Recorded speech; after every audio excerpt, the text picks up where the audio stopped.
Bonjour, bonjour, c'est Caïs Tarot, j'espère que vous allez bien. Bienvenue à vous dans cette guidance sentimentale intemporelle. Alors, elle fait suite au post que j'ai mis il y a quelques jours, je crois, enfin c'est récent, où je vous demandais, voilà, si vous vouliez, si vous étiez intéressé par potentiellement des guidances un peu plus tournées sur soi-même. Alors, toujours dans l'esprit du sentimental, hein, c'est-à-dire d'aller voir qu'est-ce qui peut éventuellement bloquer chez vous, qu'est-ce qui peut faire que vous avez...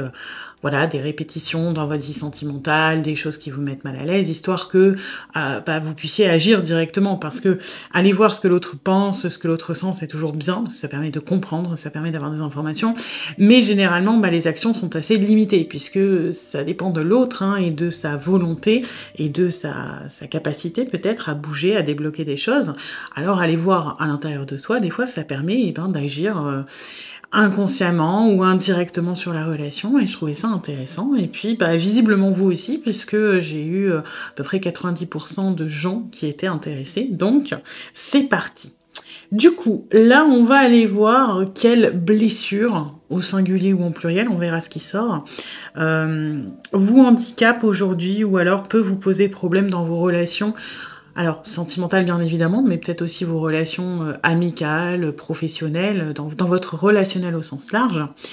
Donc, pour vous aider à choisir, j'ai pris 3 illustrations. On a en premier une couronne de fleurs, en deuxième un livre avec une rose, et en troisième des ailes de papillon. Ouais, de papillon. Voilà. Alors, vous prenez le tas qui vous appelle le plus, comme d'habitude. S'il y en a plusieurs, j'ai envie de dire, vous pouvez quand même aller regarder. Il y aura peut-être un mixte chez vous. Vous pouvez avoir plusieurs blessures ou des choses qui vont peut-être s'accorder ou se compléter. Donc, si vous êtes attiré par plusieurs tas, allez les voir. Hein, vous verrez ce que ça donne. Et puis voilà. Je vous laisse choisir et je vous dis à tout de suite pour votre guidance. Aujourd'hui, cette vidéo est en partenariat avec Présage, la première application de voyance française créée en 2016. Donc Présage, c'est une petite équipe d'une dizaine de voyants qui sont triés sur le volet et qui vont répondre à toutes vos questions. Les réponses sont toujours de vive voix et sous 24 heures. Et puis en plus, vous gardez l'historique de vos échanges. Vous pouvez aussi demander des consultations au téléphone ou en visio avec le voyant de votre choix. Et ce dernier vous rappellera dans l'heure. Voilà. Enfin, sachez qu'en cliquant sur le lien et en téléchargeant l'application, vous soutenez directement la chaîne et mon travail. Bienvenue à vous qui avez choisi le premier tas avec la couronne de fleurs. Alors, on va pas aller voir les énergies de la relation puisque là, les blessures que vous pouvez avoir, le travail sur vous, ça n'a rien à voir avec dans quel type de situation vous êtes. Donc, on va aller voir où est-ce que vous en êtes aujourd'hui. Comment vous êtes au niveau des énergies. On va voir ce qui sort hein, de toute façon. On improvise, c'est la première de ce format-là, donc on verra comment ça sort. Gardez en tête quand même que c'est une guidance générale, donc vous prenez ce qui résonne, vous laissez le reste de côté. Et puis, si vous voulez approfondir, je propose des guidances privées soit sur l'application Présage qui est partenaire de cette vidéo où je vous rappelle dans l'heure, soit via mon adresse mail ou encore sur Facebook et Instagram et vous avez toutes les infos en barre de description. Alors, qu'est-ce qu'on a sur vous?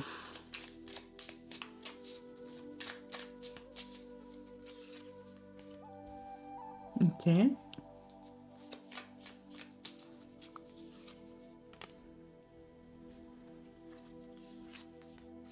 Non. Ok. Alors, vous êtes visiblement dans des relations qui vont être... Il y a un côté un peu tout ou rien hein, chez vous. Moi je ressens un peu binaire, c'est-à-dire que vous êtes capable de vous emballer très très très vite. Vraiment, hein. Vous pouvez avoir un coup de cœur très intense, très rapidement pour une personne. Par contre, il y a un petit peu de l'excessivité là-dedans. Vous voyez, ce chaos, c'est que ça peut être... Moi, j'ai comme des gros hauts et des gros bas. Vous voyez, il y a quelque chose un peu... on aime intensément, on aime fort, on peut aimer rapidement, du coup on peut se lasser rapidement aussi. Hein. En amour comme en amitié d'ailleurs, hein, vous pouvez être très... J'ai une notion d'exclusivité chez vous. Vous êtes assez exclusif dans le sens où, que ce soit amical ou sentimental, vous créez un lien très fort, très profond, très intime, mais du coup vous attendez une espèce de réciprocité, c'est-à-dire que vous pouvez être facilement, c'est pas forcément jaloux ou jalouse, mais blessé. si on ne vous rend pas ce que vous donnez. Parce que vous n'avez pas de limite. Hein. Il y a vraiment cette énergie de on fait fructifier, on va chercher tout ce qu'il y a de mieux, on s'investit corps et âme, on veut vibrer, on veut donner, on veut recevoir. Et le truc, c'est que la plupart du temps, les gens ne sont pas à la même intensité que vous. Parce que ils vont pas avoir, par exemple, les mêmes priorités. Vous avez, en gros, vous avez un fonctionnement, moi je trouve, un peu pyramidal dans vos relations. Tu pas une pyramide? Tu pas un triangle dans le coin? Plutôt que de le faire avec mes mains? Non? Bon, alors, on va prendre l'exemple d'un triangle. En fait, je peux le faire comme ça. Voilà. Et puis, on va rajouter 3. Hop. Improvisation. C'est-à-dire que vous classez vos relations comme ça, on va dire. C'est-à-dire que vous avez des gens, là, ça va être les connaissances. Voilà, les connaissances, Alors là, vous me direz, c'est comme tout le monde. Hein. On a les connaissances, on a les amis, on a, par exemple, la personne qu'on aime. Mais vous, ça va pas être vraiment en fonction du cercle, c'est plus précis que ça. C'est-à-dire que vous allez avoir systématiquement une personne en haut de votre pyramide. Si vous n'êtes pas en couple, par exemple, ça va être un ami ou une amie. Ça va être un proche, peu importe. Vous avez besoin d'avoir quelqu'un en haut de cette pyramide qui va toujours prendre la priorité. C'est-à-dire que vous pouvez être partial quand il s'agit de prendre des décisions. Imaginons cette personne, dans votre cas, elle vous dit « Coucou, écoute, est-ce que tu pourrais m'aider s'il te plaît à faire ça ?» Vous allez répondre présent, généralement. Alors que si une personne d'un rang du dessous va vous demander de l'aide, vous allez prioriser cette personne de manière super... peu importe le motif. Vous voyez, on va dire une personne plus traditionnelle ou plus terre à terre, moins dans l'émotivité que vous, elle va prioriser le motif. C'est-à-dire que si cette personne-là, elle dit coucou, est-ce que tu pourras venir à l'occasion dépanner, je sais pas, ma box internet, et que là, vous avez quelqu'un qui vous dit écoute, c'est la merde, ma voiture est en panne, je peux pas aller bosser demain, est-ce que tu peux venir m'aider? Bon, c'est des exemples extrêmes. Hein. Une personne rationnelle va plutôt choisir l'urgence de la situation. Alors que vous, bon, bien sûr que s'il y a un gros drame, etc., vous êtes dispo, mais vous allez, sur des motifs qui sont pas tout à fait équivalents en termes d'urgence ou en termes d'importance, donner la priorité à l'émotionnel et à la personne avec qui vous êtes le plus proche ou qui compte le plus. Voilà, en gros. Et ça, je sais pas que c'est bien ou que c'est pas bien, c'est juste que c'est un fonctionnement qui peut se heurter, à des fonctionnements différents et amener des incompréhensions. Parce que si vous allez par exemple dire moi j'avais une soirée prévue avec mes copines mais j'ai préféré l'annuler parce que cette personne m'a dit qu'elle serait peut-être disponible pour qu'on se voit, vous avez priorisé l'émotionnel. Cette personne elle est plus importante dans mon cercle, j'ai envie de plus passer de temps avec elle, donc j'annule l'autre plan.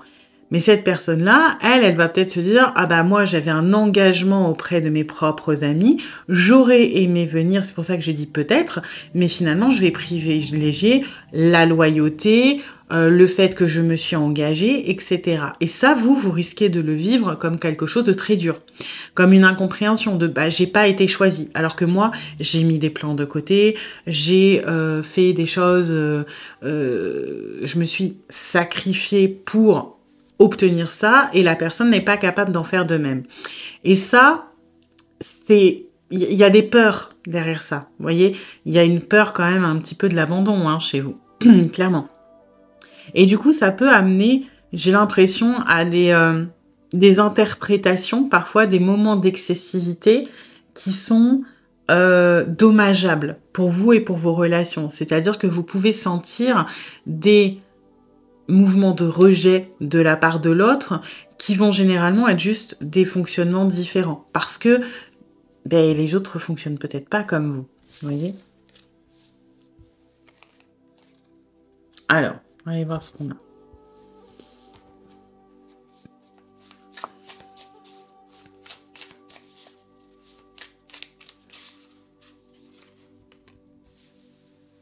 Ouais. Alors, la blessure, c'est pas vraiment là une blessure, mais vous avez une certaine conviction, une croyance qui est légèrement erronée et qui vous touche énormément dans vos relations de manière générale, notamment sentimentales. Et cette croyance, c'est que l'amour est plus fort que tout. Si on vous aime, on est censé réagir comme vous. On est censé donner, on est censé vous faire passer avant.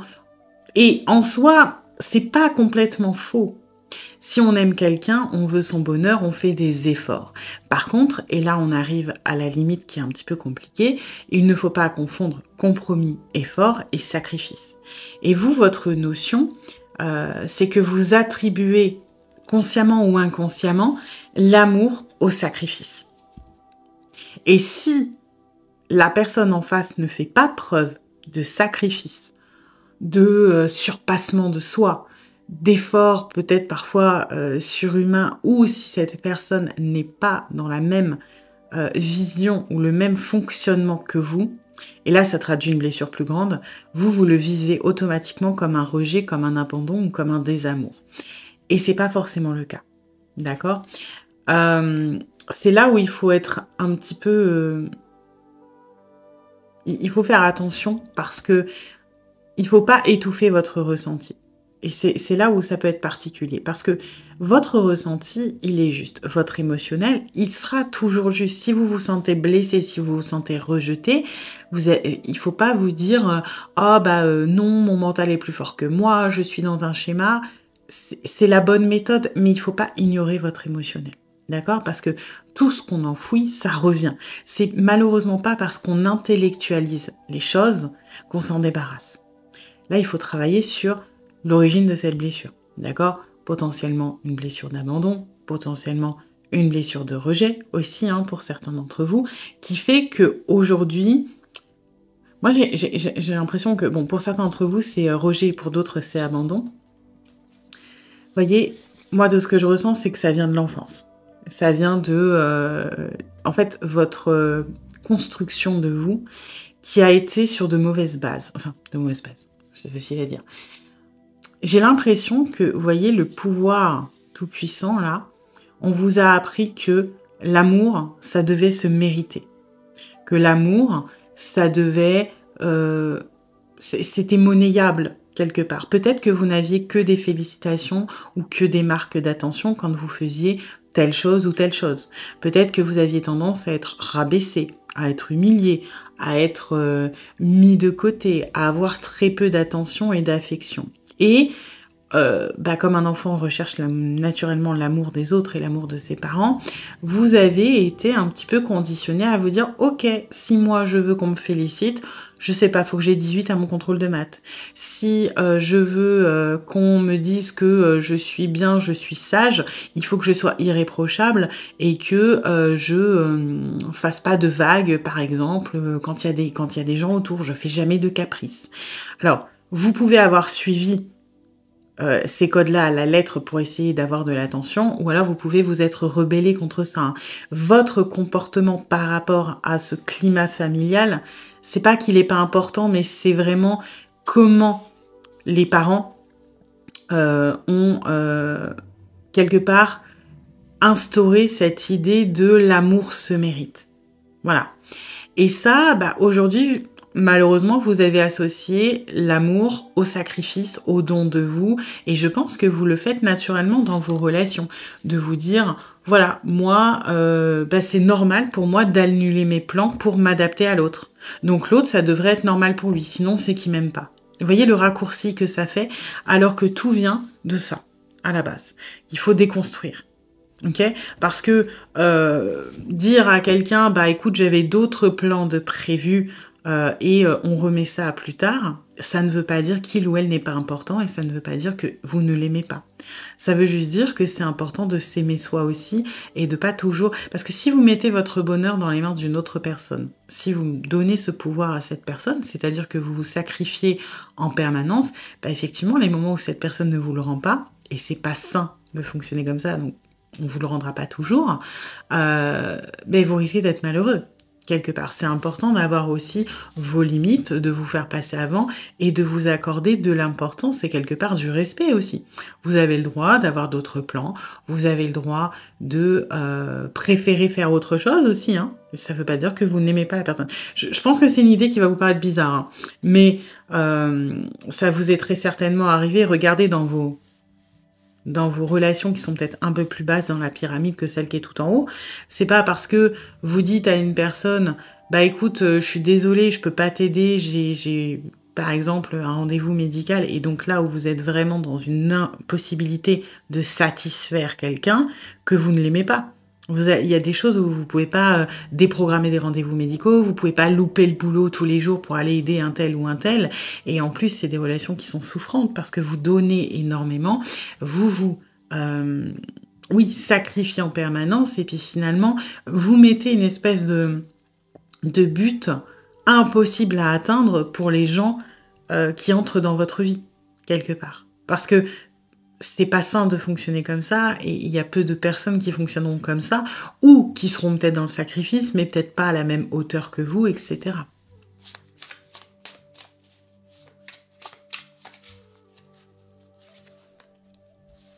Ouais, l'excessivité, hein.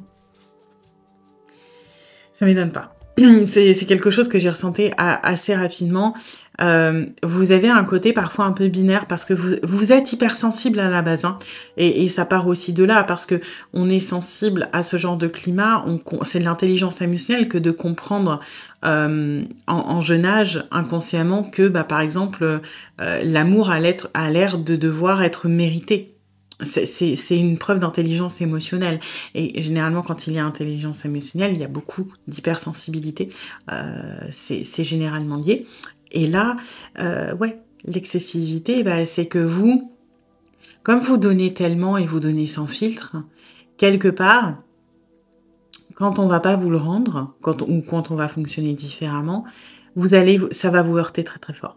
C'est vous allez vous prendre un bus sur la tronche. Il faut dire ce qui est, c'est parce que vous êtes tellement sans retenue que quand il y a quelque chose qui va vous décevoir, vous blesser ou qui va vous heurter, ça va être très très très violent. Et du coup, votre réaction de défense, elle est très violente aussi. Parce que vous ne savez pas, vous avez des barrières, mais vous n'avez pas les barrières... Alors, c'est bizarre de dire traditionnel parce qu'en fait, il n'y a pas de normalité, mais une personne différente de vous, on va dire ça comme ça, parce que j'aime pas utiliser normalité, je trouve ça pas juste. Une personne différente de vous va par exemple être un peu plus dans la mesure dans ses relations, va donner un peu moins et avoir des barrières un petit peu plus éparpillées, un petit peu plus, vous voyez, voilà, on franchit la première barrière, on franchit la deuxième, on franchit la troisième, etc. Vous, comme quand vous aimez, vous donnez tout, il n'y a pas de barrière. Voilà. Et quand vous vous prenez une petite claque, ce qui est normal, vu qu'il n'y a rien, vous montez un mur version XXL avec les bazookas, les crocodiles, les archers, les machins, parce que vous ne savez pas faire dans le juste milieu. Ce qui fait que vous allez avoir des comportements potentiellement de sabotage. C'est-à-dire que si une personne vous déçoit, vous allez tout de suite vouloir vous conditionner parce que vous ne savez pas être dans la mesure au niveau émotionnel. C'est soit vous adorez, soit sans plus. Vous risquez de vous dire, ok, pour me protéger, il faut que je me fasse suffisamment mal. Il faut que je mette un mur énorme pour pas retomber comme avant, tout feu, tout flamme, et me reprendre une claque. Donc, vous allez avoir tendance peut-être à anticiper, à dire, ok, cette personne, par exemple, elle a... je sais pas, elle a pas fait cet effort-là, c'est qu'elle m'aime pas. Voilà, vous faites le raccourci, c'est qu'elle m'aime pas. Si elle m'aime pas, ça me fait mal, je me protège, j'ai plus de raison de donner autant et hop, je rentre dans ma grotte. Si cette personne-là, elle me montre de l'hostilité, on s'engueule et que il ou elle ne me réécrit pas, je préfère me dire ça y est, c'est fini. Hop, je cherche pas à comprendre. En fait, vous ne pouvez vous donner tellement au quotidien que quand il y a, mettons, conflit, quand il y a insécurité, quand il y a quelque chose dans la relation qui vous fait peur, vous pouvez pas donner plus parce que vous vous sentez déjà tellement vulnérable que vous n'êtes pas dans la capacité de vous mettre à poil encore plus. Donc ce que vous allez faire, c'est tout fermer. C'est vous dire, ok, je préfère imaginer le pire, je préfère me protéger, je préfère, et là on retourne dans cette espèce d'histoire de peur de l'abandon, hein. Je préfère me dire que ça y est, c'est fini, la personne elle m'aime pas, la personne elle va jamais me réécrire, la personne elle reviendra jamais vers moi, etc. Et encore une fois, hein, tout part de là. Hein. Pour moi, il y a eu... on a sapé votre estime de vous, on a sapé votre confiance en vous, on vous a indirectement inculqué que pour être aimé, il fallait être parfait ou parfaite et il fallait tout donner, tout sacrifier et que c'est comme ça qu'on était apprécié.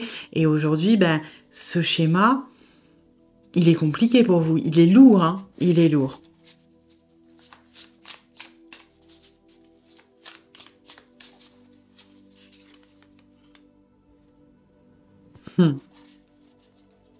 Ouais. Alors, là, moi, ça va me parler énormément de, comment ça s'appelle? Maniaque du contrôle? Ouais, c'est ça, de volonté de contrôler. Parce que plus on a d'infos, plus on sait les choses, plus on peut essayer de s'adapter, de contrôler, de... Ouais, ben encore une fois, peut-être de marchander quelque part. Hein. Dans ce tarot-là, je dis bien dans ce tarot-là, le page d'épée, le valet d'épée, il est associé à la romance aussi. Dans cette histoire, ben, un petit peu de... Je sais pas, il a des énergies de page de coupe. On dirait pas comme ça, hein, mais il a des énergies de page de coupe. Et moi, là, ce que je reçois, c'est l'enfant intérieur. L'enfant intérieur qui a pas été suffisamment aimé ou que vous avez du mal aussi peut-être à aimer aujourd'hui, qui, eh ben, au lieu de se laisser justement aller à un amour qui est pur, qui est naïf, qui est instinctif, qui devrait être naturel entre parents et enfants, il a appris à devoir analyser, il a appris à devoir interpréter, il a appris à devoir lire les signaux. Et ben, c'est peut-être aussi pour ça qu'il y a une certaine excessivité. C'est que quand vous lisez des signaux de feu vert, eh ben, vous vous dites, ça y est, mon enfant intérieur, il est libre, il peut aimer, il peut se laisser aller parce que tout va bien. Et dès que vous sentez un signal de menace, un signal de ton qui change, on est dans cette hypervigilance et dans cette hypersensibilité qui a été construite ici, eh ben, on a besoin tout de suite d'anticiper. Et donc, on arrive à cette excessivité de « ok, c'est fini. Ok, je préfère me dire que cette personne ne m'aime plus. » Pourquoi? Parce que c'est un état d'hypervigilance dans vos relations, dans lequel vous êtes en permanence, un état de stress, un état de je dois tout le temps lire, anticiper, analyser pour savoir ce qui se passe. Et c'est là où on arrive du coup à cette notion un petit peu de contrôle, c'est que vous n'êtes jamais réellement serein ou sereine. Vous êtes serein ou sereine tant que ça va bien et que vous sentez les voyants au vert, mais dès qu'il y a un tout petit grain de sable, tout de suite vous passez en mode « ok, c'est la fin du monde, qu'est-ce que je dois faire pour récupérer? Pourquoi ça a changé? Et qu'est-ce que je dois faire pour rechanger les choses ?» Donc là, pour moi, la blessure majeure qui impacte votre relation, c'est donc l'origine par rapport a priori à votre enfance ou votre construction de vous, et essentiellement, c'est l'amour de vous.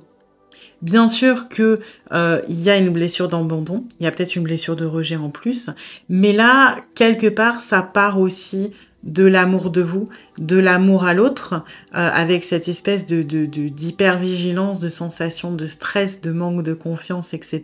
Mais si vous réapprenez à aimer ce que vous êtes, à vous dire « ok, moi je suis quelqu'un de bien, donc je n'ai pas besoin de monnayer, de me sacrifier pour que l'on m'aime, donc je n'ai pas peur d'être abandonnée. » Si on part de là, de l'estime de vous et de l'amour de vous, déjà ça devrait alléger les choses.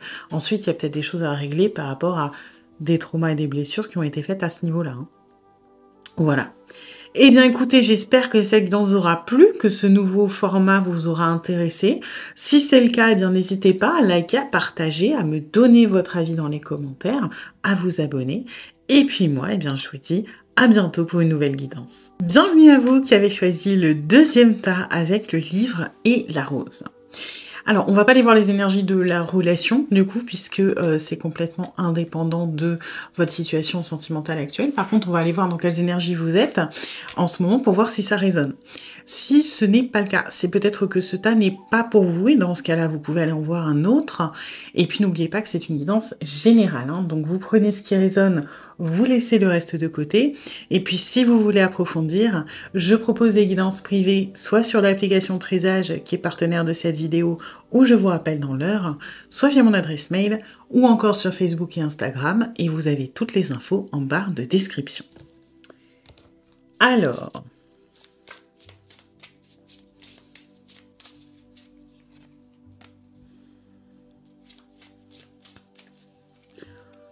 Ok.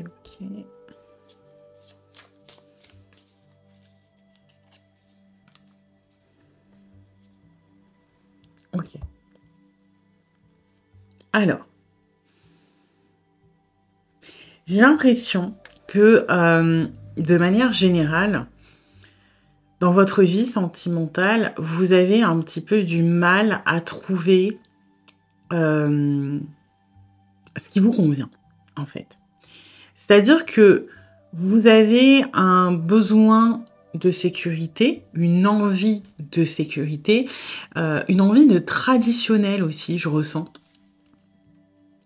Mais en même temps, j'ai l'impression que vous avez deux phases en fait. Quand vous êtes limite en couple, il y a peut-être la routine qui s'installe, qui vous ennuie et vous avez plutôt envie de peut-être retourner dans le jeu de séduction, de se sentir désiré, d'aller un petit peu revivre des moments plus intenses, plus... Vous voyez, ça manque peut-être de passion, d'intensité. Je pense que c'est pas que vous vous lassez vite, mais ouais, j'ai vraiment ce truc de quand vous êtes en couple, vous avez tendance à regarder, alors pas forcément ailleurs, mais à vous dire, oh là là, j'aimerais bien revivre ça, les débuts, quand on sait pas trop, quand on se tourne autour, quand il y a le premier bisou, des trucs comme ça. Et quand vous êtes en célibataire, vous le vivez plutôt bien, mais au bout d'un moment, vous vous dites, ouais, j'en ai marre, j'aimerais bien me poser, j'aimerais bien construire, j'aimerais bien... Et finalement, j'ai l'impression qu'il y a toujours une sorte, un petit peu, d'insatisfaction. Alors, vous passez pas de je suis déprimée parce que je suis célibataire à je suis déprimée parce que je suis en couple, c'est pas à ce point-là, mais j'ai une espèce d'insatisfaction de peut-être que vous n'avez pas trouvé, pour moi, ce qui vous correspondait sur le plan sentimental. C'est-à-dire que j'ai l'impression que ce à quoi vous aspirez, ce schéma traditionnel, cette espèce de on rentre dans le mood, on vit ensemble, on fait des enfants, on fait famille recomposée, on se marie, etc.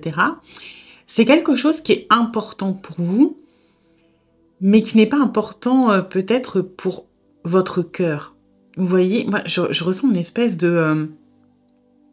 votre besoin de sécurité, votre confort, votre image du foyer, j'ai l'impression qu'elle est peut-être différente de ce qui peut exister de manière plus traditionnelle, mais que vous n'arrivez pas à trouver le juste milieu.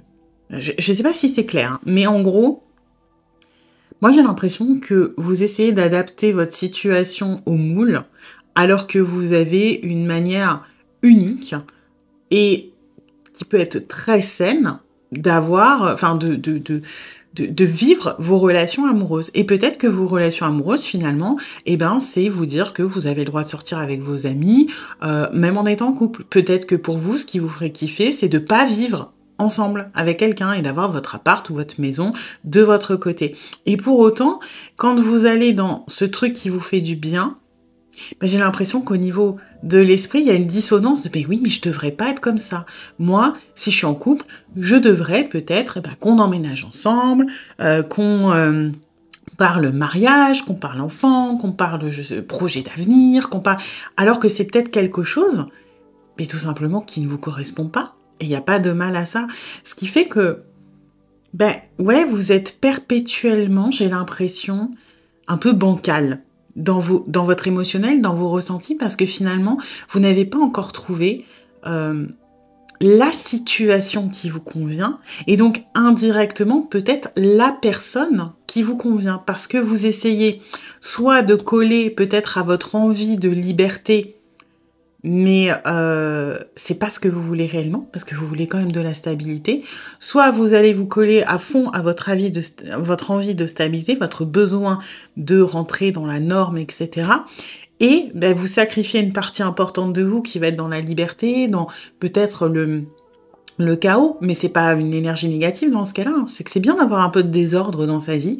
C'est de toute façon du chaos que naît beaucoup de choses positives aussi. Et ben, du coup, il manque toujours quelque chose. Et il y a cette espèce de frustration, d'insatisfaction et potentiellement de jalousie parce que quand vous regardez les autres personnes, en fait, j'ai l'impression que vous avez l'impression que tout va bien pour eux, que eux, ça fonctionne, ils sont alignés, leur couple fonctionne super bien, ou alors telle personne, elle vit à fond sa vie de célibataire et ça lui manque pas, etc. Mais vous ne vous reconnaissez pas et vous avez l'impression que bah eux, ils sont heureux, alors que vous, quand vous faites pareil, ben ça marche pas. Voilà. Ok. Alors, on va aller voir.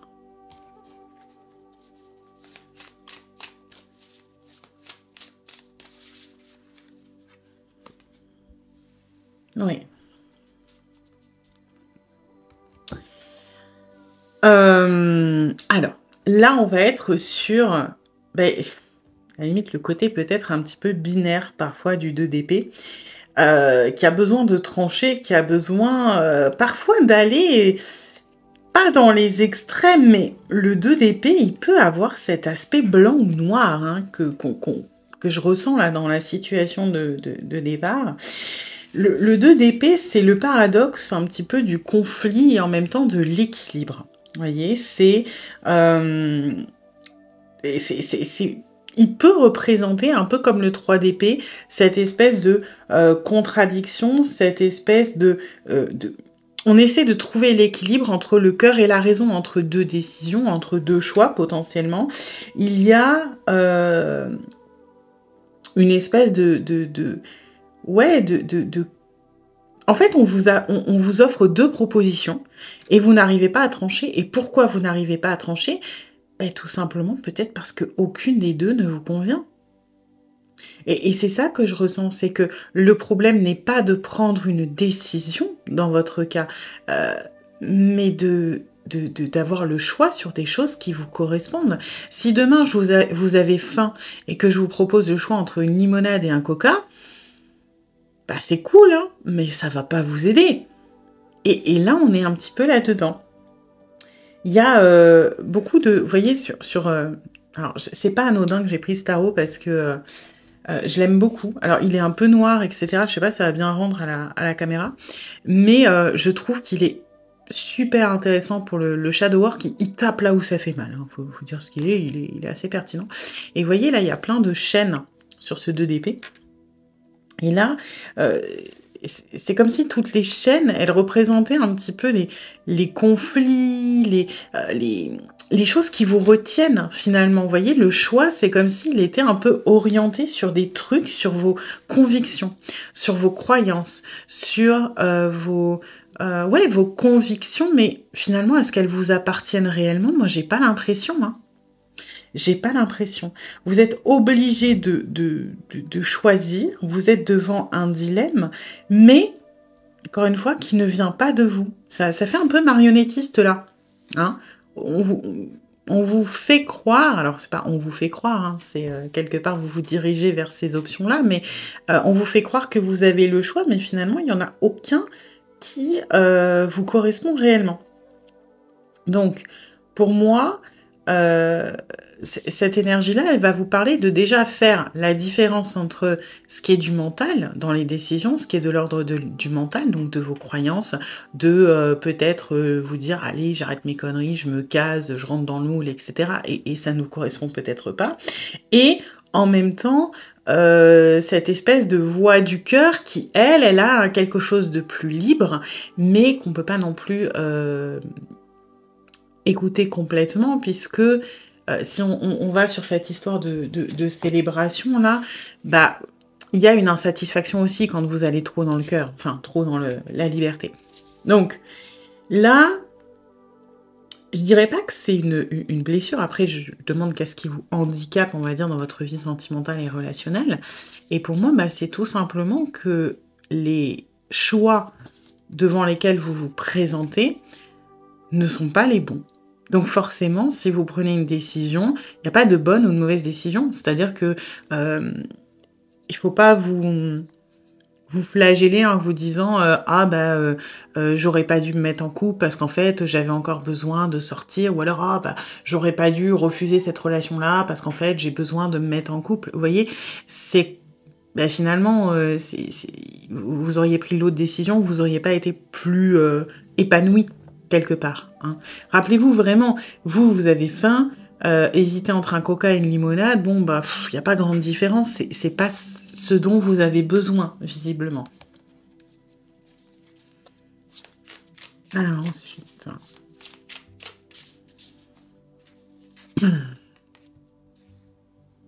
Ouais.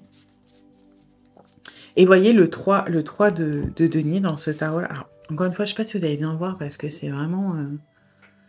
il est un peu sombre ce tarot. Mais on voit une assemblée avec des gens autour d'un cercle. Ça fait un peu cercle d'invocation. Et il va énormément parler, je trouve, de l'aspect communautaire, ce 3 de denier. Alors aussi de créativité, hein, visiblement il y a un cercle magique, mais moi je trouve qu'il résonne beaucoup sur l'aspect communautaire. Et pour moi, les chaînes que vous avez ici, ce choix que vous vous sentez obligé de faire, il vient de cet aspect communautaire. Il vient de... Alors soit de...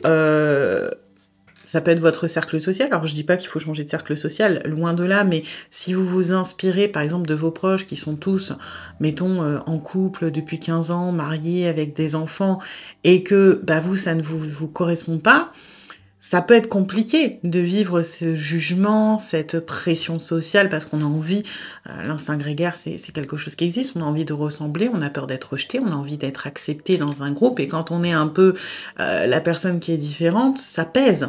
Et ça, je peux complètement le comprendre. Mais faut pas voir votre entourage comme un ennemi. Il faut pas non plus le voir comme un modèle ou comme forcément un moule à suivre. Je sais que c'est très facile à dire, hein, vraiment, si tous vos proches, ils sont tous mariés avec des enfants et que vous êtes le seul ou la seule célibataire de la bande, je sais que ça peut être compliqué, clairement, mais c'est ce qui fait aussi votre force, quelque part dans un cercle social, hein, quel qu'il soit. C'est les différences de chacun qui apportent quelque chose, finalement. Parce que vous avez votre rôle, vous avez votre place, déjà parce qu'on vous aime pour ce que vous êtes et non pas parce que vous faites et pour ce que vous accomplissez. Mais en plus de ça, vous apportez très certainement quelque chose que les autres ne peuvent pas. Vous voyez ? Et moi, j'ai vraiment ce sentiment-là, si on doit parler de blessure, peut-être blessure de rejet chez vous, hein. Cette peur d'être exclu, d'être mis de côté, d'être jugé, d'être abandonné par le groupe. Et donc alors, c'est inconscient, hein. Je pense que consciemment, vous vous dites pas, bah, si je me marie pas, je vais pas être acceptée par mon groupe, hein. Mais on a ce sentiment inconscient de vouloir appartenir à une communauté et de vouloir lui ressembler. Et bah, même si cette communauté est très importante, vous pouvez peut-être vous en faire aussi une nouvelle, hein, ou l'étendre, apporter d'autres choses. Mais ça peut être quelque chose qui vous sert et qui vous élève et qui vous fait du bien, cette communauté, seulement si vous arrivez un petit peu à peut-être à travailler sur cette blessure de rejet.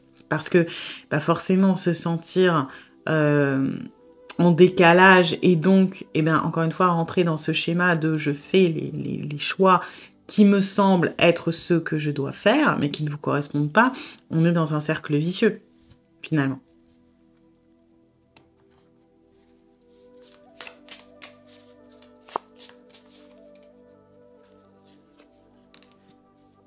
Mm. Ouais. J'ai l'impression que vous avez un peu peur de vous lâcher, hein. Enfin, de vous lâcher.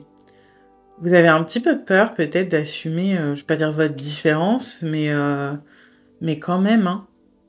Parce que le 6 d'épée, il parle de transition. Il parle de changement d'état, il parle de mouvement, il parle de laisser derrière soi des choses, mais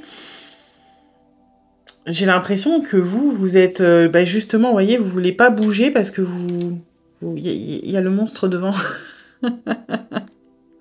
Vous vous dites que ça risque de mal se passer, que finalement vous essayez de vous sortir d'une situation qui ne vous convient pas, mais que peut-être que si vous faites le fameux mouvement, vous allez tomber sur pire. J'ai un peu le tombé de Caribansilla, hein, pour ceux qui connaissent. C'est un petit peu ce que je ressens. Alors que finalement, il y a peut-être une peur du changement chez vous aussi, hein, une peur de perte de repères. Tout le monde a peur du changement, hein, de toute façon, mais j'ai l'impression que vous avez un petit peu l'impression que si vous ne suivez pas, pour moi tout part de là, hein, tout part de cette histoire de règles, de convictions, ça peut venir de vos schémas, enfin de vos schémas, de vos repères. Par exemple, vous pouvez très bien être justement dans le cas où vos parents, ils se sont rencontrés, je sais pas, à 19 ans, et ils ont vécu toute leur vie ensemble, ils sont toujours mariés, et leur couple va bien, et vous vous dites que si vous devez être en couple, c'est automatiquement pour ressembler à ça. Et vous mettez une pression monstrueuse, et finalement, ça ne vous ressemble pas. Parce que dans cette histoire d'entre-deux de la vie de couple, elle vous correspond peut-être pas forcément de manière traditionnelle. Ça veut pas dire aller dans les extrêmes et ça veut pas dire que vous voulez vivre chez vous et puis sortir tous les soirs tout en étant en couple. Non, ça veut peut-être aussi dire que vous mettez beaucoup de pression sur vous-même, de ce que vous avez l'impression, et moi je pense que c'est ça. Encore une fois, hein, c'est encore relié à ce 3 de denier. J'ai l'impression que vous avez une vision erronée des choses, de ce que les autres vous renvoient. Mais il faut bien vous dire que ce que vous voyez, c'est qu'une partie de la relation, c'est qu'une partie de la relation, mettons, de vos parents, de la relation de vos proches, de vos amis. Et finalement, j'ai l'impression que vous mettez dans la tête que quelque part, si vous devez être heureux, mettons, en couple ou en amour, c'est à certaines conditions. Et dans ces conditions, il y a un petit peu renier une part de vous.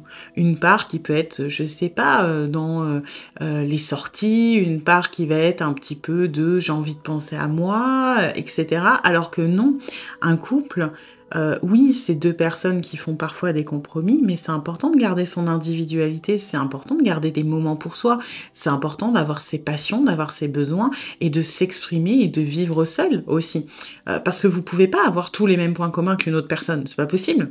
Et puis vous pouvez pas non plus vous forcer à aimer ce qu'il ou elle aime, et cette personne va pas se forcer à aimer ce que vous aimez. Dire si vous, par exemple, vous adorez tirer les cartes, vous allez peut-être pas tomber sur quelqu'un qui aime faire ça. Ce sera peut-être une personne qui n'aura pas d'appétence, et pour autant, est-ce que ça veut dire que vous allez renoncer à le faire? Ben non. C'est vous, votre délire, ça sera peut-être de tirer les cartes, d'acheter des oracles et puis de kiffer avec vos copines, hein, ou vos copains. Et puis la personne à qui vous êtes, et ben son délire, ça sera peut-être les voitures. Et vous allez pas passer vos week-ends à démonter un moteur si ça vous parle pas. Vous voyez? Et j'ai l'impression que vous avez cette croyance de base de vous dire que peut-être quand on a un couple, on fait tout à deux. Quand on est un couple, on n'a plus trop le droit d'avoir des moments à soi. Je suis pas sûre que ce soit conscientisé chez vous. J'ai l'impression que c'est plus comme si vous mettiez des obligations ou des règles inconscientes qui vous empêchent de vivre ça de manière sereine. Parce que finalement, le couple, c'est comme si ça devenait un poids pour vous. Ou même, je pense que ça s'exprime aussi dans d'autres relations, notamment dans l'amicale. Vous mettez la pression de si je suis pas comme les autres, si je partage pas comme les autres, alors je vais être rejetée ou je vais pas réellement faire partie du groupe. Pour moi, c'est l'origine, je dirais que c'est une blessure de rejet, d'accord? Mais ce qui vous handicape dans vos relations, qu'elles soient sentimentales ou sociales, c'est vraiment cette histoire d'image que vous vous êtes faite de ce que l'on attendait de vous pour rentrer dans le moule. Il faut casser ce moule, réellement. Parce que du coup, mais vous avez cette, je vais pas dire cette impossibilité, mais cette difficulté à sortir du sentier parce que vous avez l'impression que si vous faites un pas de travers, si vous voulez changer trop loin de ce que les autres connaissent ou de ce que vous pensez qu'on attend de vous, il va vous arriver quelque chose de monstrueux. Ok? Voilà. Eh bien écoutez, j'espère que cette guidance et ce nouveau format vous auront plu et surtout vous auront aidé. Si c'est le cas, eh bien n'hésitez pas à liker, à partager, à me dire dans les commentaires ce que vous en avez pensé et à vous abonner. Et puis moi, eh bien je vous dis à bientôt pour une nouvelle guidance. Bienvenue à vous qui avez choisi le 3e tas avec les ailes de papillon. Alors, on va pas aller voir les énergies de la relation puisque c'est complètement indépendant de votre statut, on va dire, sentimental, hein, que vous soyez en couple, séparé, célibataire ou quoi, c'est pas vraiment lié là, ce qu'on va aller voir. Par contre, on va regarder dans quelles énergies vous êtes en ce moment ou de manière générale sur le plan sentimental et relationnel, notamment pour voir si ça résonne.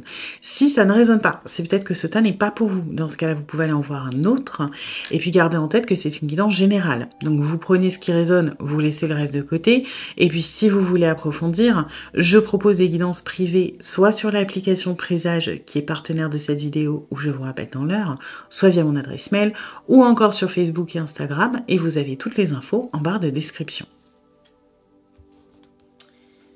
Alors...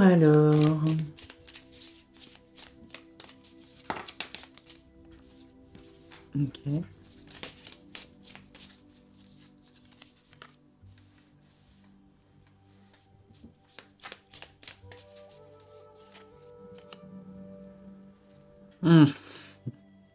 Bon.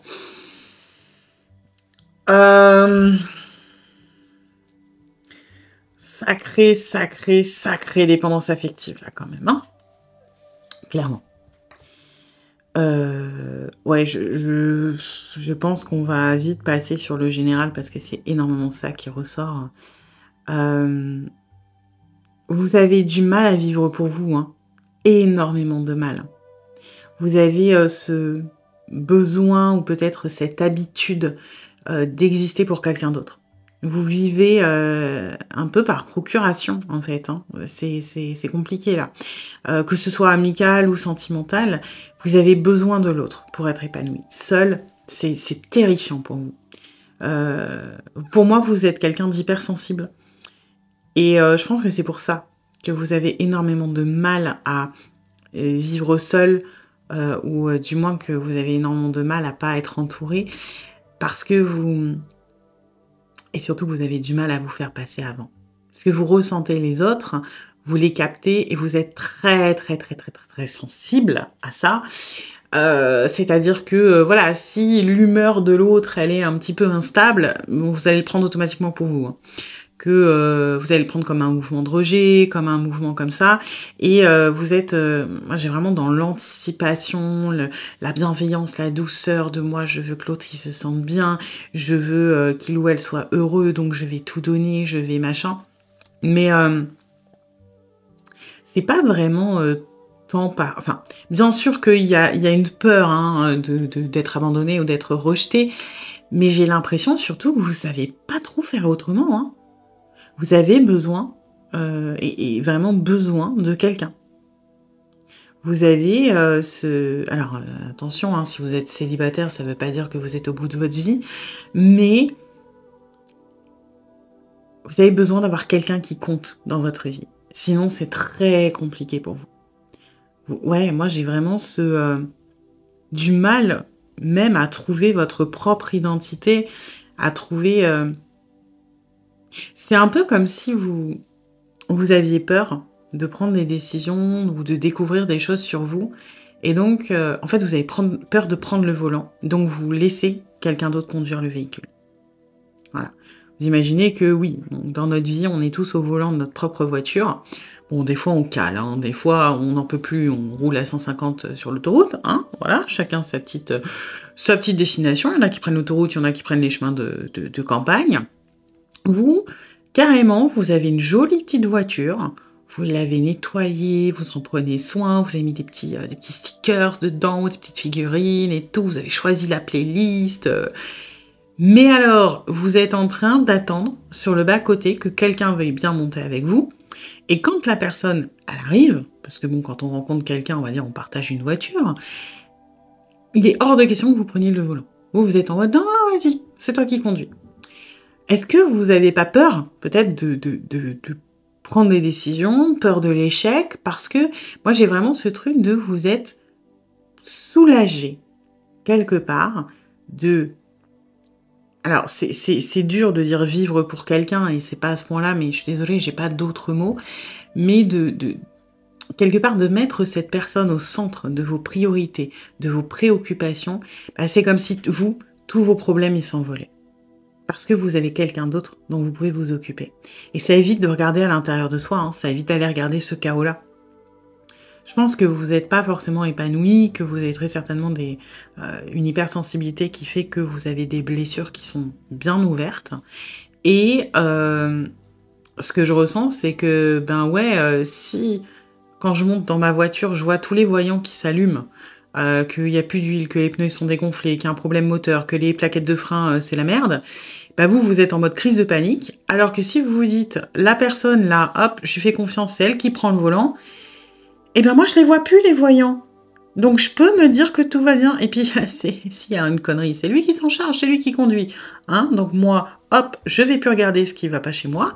Et puis si la personne, elle me dit, ah, c'est chiant, il y a du soleil, je vois pas bien, eh ben moi je vais lui trouver des lunettes de soleil. C'est quand même moins stressant que de me dire que je dois changer mes plaquettes de frein. Donc voilà, il ou elle a soif, bah je lui tends une petite bouteille d'eau, parce que finalement ça me paraît tellement rien comparé aux trucs qui clignotent et qui me font peur. Et il y a un peu de ça.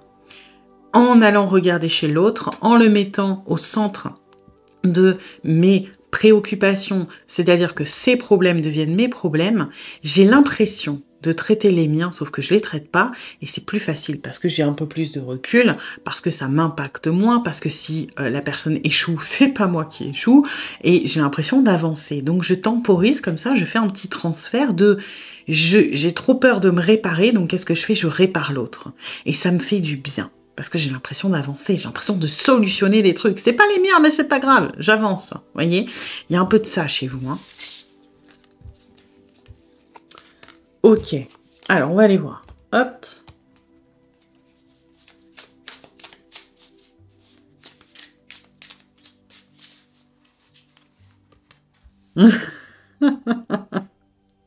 Bah oui. Bah oui. Qu'est-ce qui vous handicape? C'est cette espèce de fusion qu'on peut avoir parfois dans le... Vous savez, le 2 de coupe, c'est la carte, on dit, ouais, si vous faites un tirage amoureux, sortir le 2 de coupe, c'est trop bien, c'est la carte de l'amour, c'est la carte de l'âme sœur, c'est la carte de l'union. Ouais, bah justement, c'est la carte de l'union, c'est la carte de la fusion, parfois aussi. Hein. Et normalement, c'est une carte qui parle d'équilibre, qui peut parler de partenaire de vie.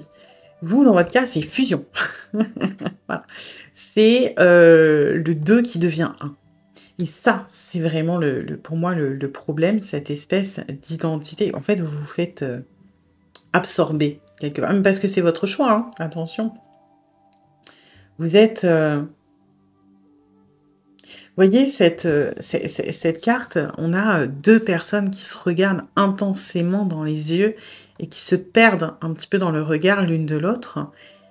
Et c'est un peu ça. Quand vous regardez l'autre, vous vous perdez. Et vous avez plus ce qu'il y a autour. Vous avez peut-être même plus... Vous savez même plus comment vous vous appelez, en fait. Vous êtes tellement... pas obnubilé, mais aspiré. Vous voyez, il y a vraiment... J'ai vraiment cette énergie-là. Que... c'est votre refuge, en fait, ce 2 de coupe. C'est-à-dire je sais pas, c'est pas être aspiré, mais d'être captivé par l'autre. Ça crée votre bulle, ça crée votre repère, ça crée un petit peu votre forteresse. Vous voyez, avec les ailes qui font le cœur de « on est dans notre endroit ». Bah, c'est un petit peu ça. Pour moi, vous vous perdez dans l'amour. Vous perdez votre identité. quelque part. Vous regardez tellement dans le cœur de l'autre, tellement dans son regard, que vous finissez par vous perdre et par vous protéger de tout ça, de tout le reste.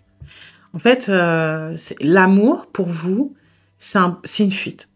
C'est une fuite de vos problèmes, c'est une fuite de vos blessures, c'est une fuite de beaucoup de choses, de votre stress, de vos angoisses. Pourquoi? Parce que l'autre, quelque part, vous lui, symboliquement, on va dire, vous lui offrez votre vie, votre servitude. Alors, c'est des mots qui sont très, très durs, hein. Je suis désolée, des fois, je manque de vocabulaire, je vous dis comme je le ressens. Surtout pour pas perdre ce que je canalise, parce que si je passe trop de temps à me poser des questions sur les mots, je perds ce que j'ai. Mais ça me fait penser à une carte du Dark Mirror. Il y a une carte du Dark Mirror qui va parler de liberté et d'esclavage. Et elle dit, cette carte, je trouve de manière très juste, que parfois être l'esclave de quelqu'un ou de quelque chose, c'est facile parce que c'est se déresponsabiliser de tout.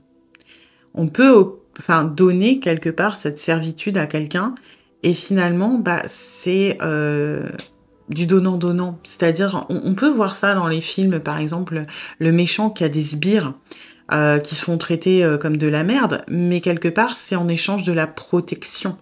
Vous voyez et là, c'est un peu ce que je ressens, c'est-à-dire que quelque part, vous offrez votre amour, mais aussi votre souveraineté en échange de la protection de l'autre.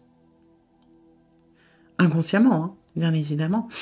Et pour en revenir à cette énergie du Dark Mirror, c'est que quelque part, parfois, c'est plus facile d'être esclave que d'être libre. Parce que quand on est esclave, alors attention à pas transposer sur la traite des esclaves, etc. Hein, mais on parle c'est pas philosophique, mais dans les métaphores, les choses comme ça. Hein. Bien sûr que non, c'est pas drôle d'être esclave, ok? Hein, y a pas de débat là-dessus. Mais si vous êtes, entre guillemets, soumis ou soumise dans la servitude, vous n'avez plus de décision à prendre. Les échecs ne sont pas les vôtres, ils sont celui de la personne qui prend les décisions. Alors que quand on veut être libre de quelque chose, il faut se battre. Et ça, c'est dur, parce qu'on peut perdre. Parce que c'est un combat de tous les instants, parce qu'on se prend des murs, parce qu'on trébuche, parce qu'on échoue et qu'on se relève.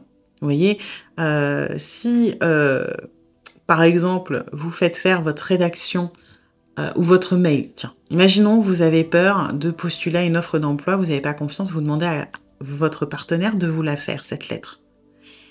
Quelque part, c'est une manière pour votre esprit de se dédouaner si ça ne marche pas. Pourquoi? Parce que vous n'avez pas écrit la lettre. Donc si ça fonctionne, tant mieux, mais bon, ça va pas aider votre valorisation de vous parce que vous savez que c'est pas vous qui l'avez écrit. Mais si ça ne fonctionne pas, bam, pas d'échec à vivre, puisque inconsciemment, vous allez dire, oui, mais c'est pas moi qui ai écrit la lettre. Donc c'est cette personne qui a échoué, c'est cette personne qui a fait la chose. Si cette personne vous dit, oui, tu ferais mieux de, un ami ou une amie, de quitter cette personne, elle n'est pas pour toi. Si vous le ou la quittez, et que ça fonctionne pas, que vous avez envie d'y retourner parce que cette personne vous manque, oui, mais bon, c'est mes amis qui m'ont dit de le faire. Ou inversement, si on vous dit non, tu devrais rester en couple avec cette personne parce que vous allez trop bien ensemble et que vous avez envie, vous, de partir et que finalement, vous tombez amoureux ou amoureuse de quelqu'un d'autre, vous allez dire, ouais, mais bon, moi, je reste dans mon couple parce qu'on m'a dit que c'était bien pour moi, etc. Et donc, ce que je ressens, c'est que ça veut pas dire que vous êtes lâche, attention, hein, c'est que vous avez terriblement peur de l'échec, parce que vous avez très certainement pas expérimenté par vous-même, mal vécu les échecs, et aujourd'hui, vous préférez ne plus prendre de risques, donner le volant à quelqu'un d'autre, c'est lui qui conduit, s'il se plante, c'est de sa faute, c'est pas de la vôtre, hein, même si c'est vous qui avez la carte et vous dites prends à droite, prends à gauche, c'est lui qui est au volant. Voyez, et ça fait toute la différence. Et cette personne vous offre de ce fait indirectement une protection. Et bien évidemment, double effet qui se coule sur les choses qui vous tracassent, vos blessures, vos angoisses, les machins. Cette personne vous permet un havre de paix ou comme vous êtes vraiment à faire passer cette personne un peu avant vous, ses besoins, ses envies, ses problèmes passent avant les vôtres, et ben ça vous permet de pas trop aller regarder chez vous dans ce qui vous fait peur. Donc on est dans une petite fuite pour affronter votre côté un peu blessé, quelque part, qui aurait besoin d'être réparé. Ouais.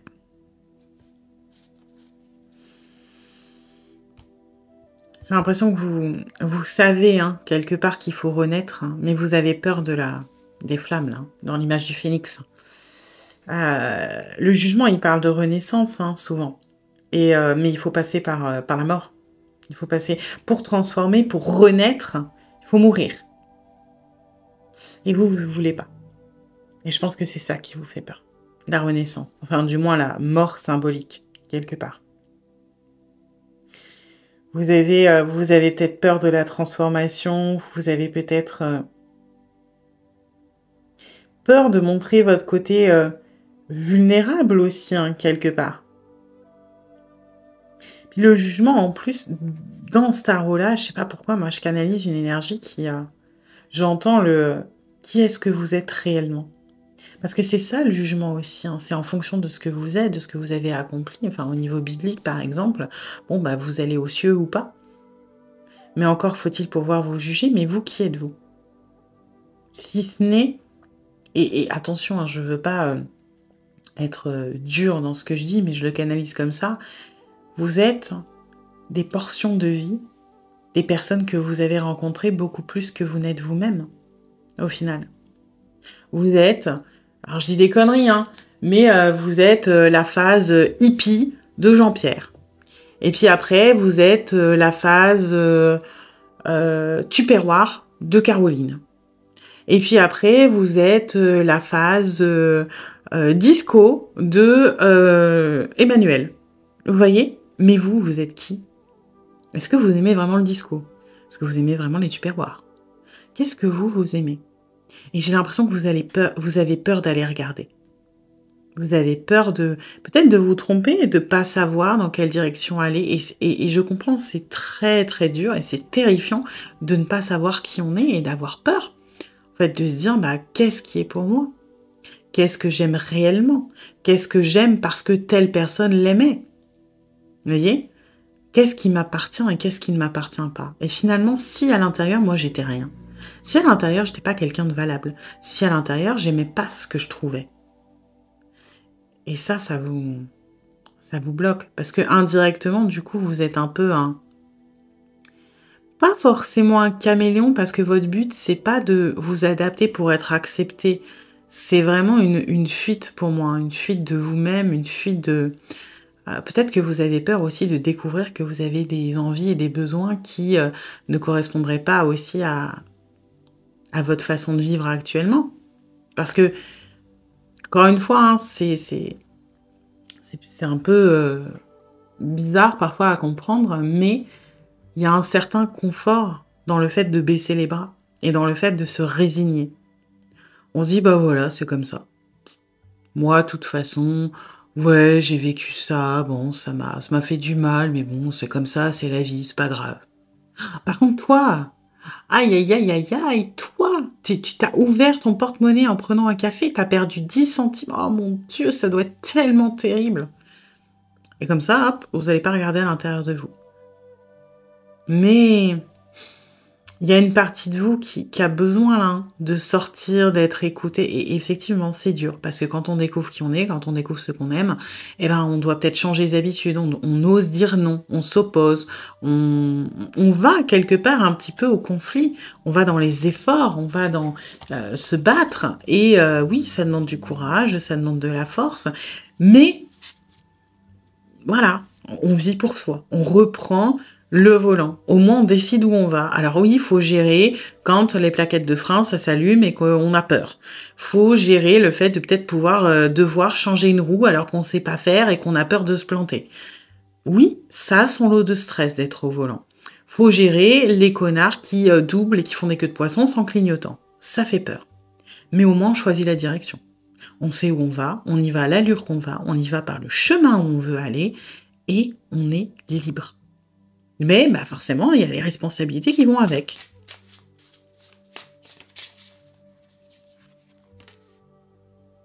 Ouais. Il vous manque vous vous autorisez pas à avoir un petit peu le feu, voyez. L'as de bâton, c'est vraiment l'énergie, un petit peu de l'enthousiasme. C'est l'étincelle, c'est le premier, c'est la passion, c'est la création, c'est l'énergie. Et en même temps, comment on peut créer quelque chose avec passion si on ne sait pas quelles sont nos propres passions? Et je pense que si vous créez pas, il y a un truc avec la créativité. Parce que vous avez peur d'échouer. Vous avez peur de pas y arriver. Mais la créativité, donner naissance à quelque chose, c'est ça qui est beau. Que ce soit parfait ou pas, on s'en fout. Au moins, vous avez fait quelque chose. Vous avez fait quelque chose de vos mains. Et puis, la fois d'après, ce sera mieux. Mais il faut commencer quelque part. Et vous savez ce qu'on dit, hein, les gagnants, ils ont tous perdu à un moment ou à un autre. Hein. Les gagnants, je vais vous dire quelque chose, les gagnants, ce sont des perdants qui ont échoué. Voilà. Méditez là-dessus. Et dans la création, il y a des échecs qui ont donné des choses géniales. Hein. La tarte tatin, bon, je crois que c'est une légende urbaine, mais vous m'avez comprise, la pénicilline, il y a des choses comme ça qui, à la base, étaient considérées comme des échecs et qui ont été révolutionnaires. L'échec, ça nous apprend, quoi qu'il arrive. Et vous avez besoin de retrouver cette espèce d'énergie, d'inspiration, de créativité qui va vous dire, allez, on y va, let's go, on s'en fout. C'est pas grave. Qu'est-ce que j'ai envie de faire? Et qu'est-ce que j'ai envie de faire pour moi? Qu'est-ce que j'ai envie de créer ou de m'accorder, de travailler, peu importe. Mais attention, pour vous, hein, pas pour les autres. Allez pas me dire, ah bah moi, je vais aller faire un super tableau pour mon chéri ou ma chérie parce que je sais que il ou elle adore James Bond, et ben je vais lui faire un tableau giga grand avec James Bond dessus et une James Bond girl et ça va être trop canon. Non, là vous le faites pour quelqu'un d'autre. Qu'est-ce que vous avez envie de faire? Si vous avez envie de peindre des cochons avec des ailes et des libilules et je sais pas quoi, faites-le. C'est pour vous. Faites-vous un cadeau à vous. Offrez-vous quelque chose à vous. Créez quelque chose pour vous. Et vous allez voir, c'est le début. Voilà. Eh bien écoutez, j'espère que cette guidance vous aura plu et ce nouveau format également et que ça vous aura aidé surtout. Si c'est le cas, eh bien n'hésitez pas à liker, à partager, à me dire dans les commentaires aussi ce que vous en avez pensé, à vous abonner. Je vais y arriver, c'est un peu dur là. Et puis voilà. Bah oui, bah c'est tout. Donc n'hésitez pas à faire tout ça. Et puis moi, eh bien, je vous dis à bientôt pour une nouvelle guidance.